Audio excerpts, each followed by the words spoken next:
I am ready. Serbisyong totoo ng GMA News.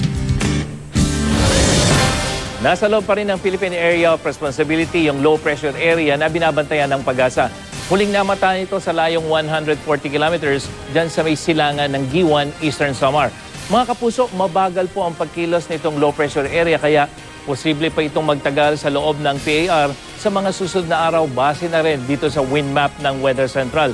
At habang nasa loob ng PAR yan, magpapaulan pa rin po ito sa Visayas at Mindanao. At sa taya ng Pag-asa, magiging maulap na may katamtaman hanggang malakas sa pagulan dyan sa Eastern Visayas, Caraga at Northern Mindanao. Kaya paalala po sa mga kapuso natin dyan, dapat laging I am ready sa banta ng landslides at flash floods, lalo pat ilang araw nang umuulan dyan.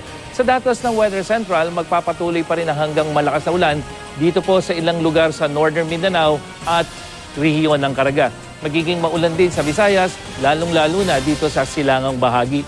Hanggang tamtamang ulan naman ang asahan dito sa Bicol Region, habang natitirang bahagi ng Luzon ay mas maayos ang panahon at may mahihinang pagulan ang inaasahan dito po sa may Cordillera at Cagayan Valley Region. Sa Metro Manila, mananatiling mababa ang tsansa ng pagulan bukas, 10% lamang yan mula umaga hanggang sa gabi.